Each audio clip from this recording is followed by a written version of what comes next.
comic book fans, and welcome to Cammy's Comic Corner. I'm your host, Cammy. Now, I apologize that this episode's coming out a day late, but 4th of July was yesterday, and I had some family activities and parties that I was hosting. So, enough about my lame excuses. Let's get on to the pick of the week. From Dark Horse Entertainment, we have Hellboy, The Crooked Man #1, written by Mike Mignola and art by Richard Corbin. Now, it's been a while since the last Hellboy issue came out, so I was really thrilled to find out this issue, The Crooked Man, came out this week, but I was a little taken aback when I saw Richard Corbin was on art. As you know, usually when the main Hellboy title is being written and drawn, it's by none other than Mike Mignola, and his art's to die for. But Richard Corbin, I was just like, alright, I'll give it a look, I'll give it a chance. And after reading it, the art matched the story perfectly. Okay, let's get to the story. It takes place in Virginia, the Appalachian Mountains, in 1958. Hellboy is called to this cabin, for he hears this woman is sick.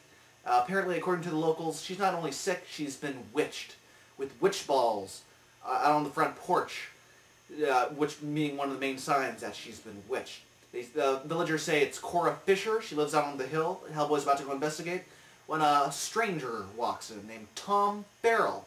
Apparently he's known Cora Fisher, and he'll go take Hellboy to her. And he can't believe that she's a witch.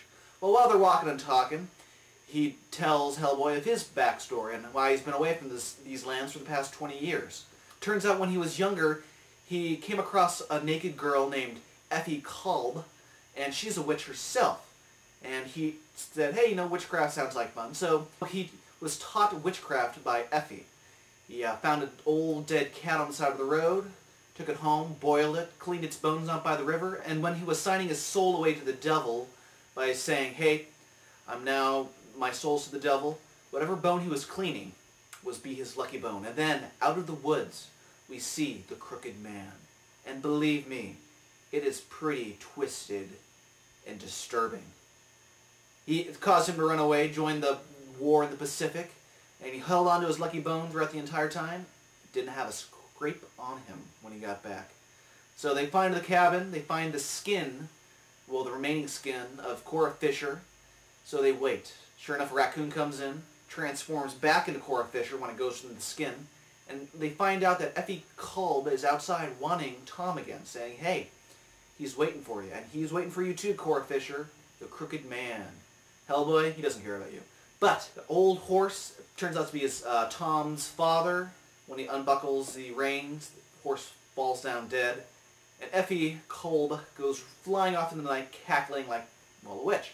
So what did the party decide? They decide they're going to have to go see this Crooked Man and see what he wants. Tune in next issue. Now, on to the Fast Five. First up from DC Comics, we have Manhunter #32. But we find Kate Spencer going about her daily routine, only this time she's investigating a death in El Paso, Texas. Apparently, hundreds of women go missing every year, and no one does anything about it. Well, she runs into Blue Beetle. Blue Beetle directs her towards La Dama. Well, if you don't know who La Dama is, check out the Blue Beetle series. And turns out there's some really screwed up stuff going around there, but even her own boss, Director Bones, is telling her, you know, don't go near that place. It's bad news. Once again, we have a good Manhunter story back. We have the humor, we have the action. We have a cameo by the Joker. He's after his old henchman. And it's just the whole Mark Andreyko's story slowly coming together. And it's going to be such a big payoff in the end, I can just taste it. Next up, from Boom Studios, we have Station #1.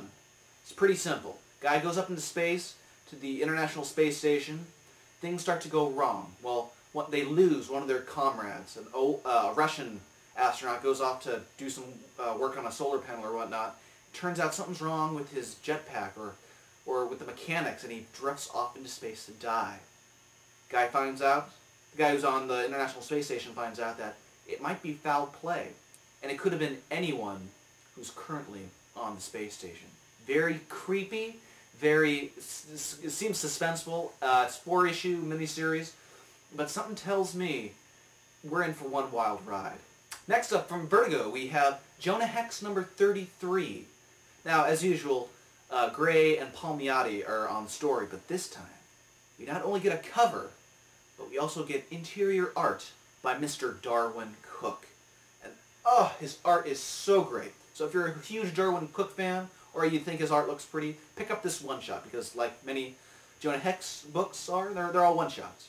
So the story behind this is, we get it from a kid's perspective. He's out hunting with his dad in the Canadian woodlands in the wintertime, and his dad falls in a bear's trap.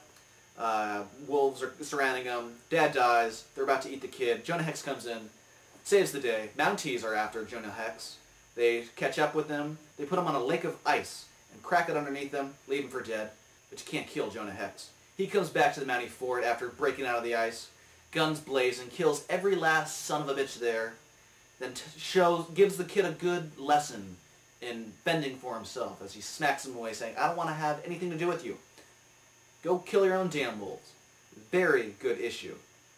Next up from Marvel, we have Secret Invasion Frontline #1. As usual with the other Frontline series, you follow the one main reporter, Ben, who works for Frontline. But in this issue, we get a perspective from New Yorkers before the invasion happens. So, you know, one guy's a cabbie, one gal's working at a hospital, Ben's interviewing her. You got all these backstories, so when the eventual invasion happens, it's just kind of one of those, oh shit, moments. I really enjoyed this issue. I don't know if it's going to be this strong all the way through, but, you know, Brian Reed's on it, so he hasn't failed me yet. Go Brian Reed. And finally, this week from DC, we have Nightwing #146. This is the end of the Tomasi's arc on Nightwing and the dead supervillains coming back to life. But it's the end that really made this a good read for me. Superman's talking to Nightwing. They're talking about what they should do about their buried dead, either it be supervillain or superhero. And they come to the conclusion that they should keep every dead superhero and supervillain underneath the Justice League's hall, so no one can get to the bodies. Does this maybe, I don't know, maybe have something to do with the Blackest Night coming up in the Green Lantern series? Think about it. Tomasi is a regular writer on Green Lantern Corps. Could this possibly have something to do with Blackest Night, that, you know, they just rise up from the dead and attack the Justice Hall? Could happen. Just my 2 cents. Well, that does it for Cammy's Comic Corner this week. If you want to be a friend, go to myspace.com/Cammy's Comic Corner. From there, you can click underneath that banner for the RSS feed and to subscribe to us on iTunes. This has been Cammy's Comic Corner. Have a good week.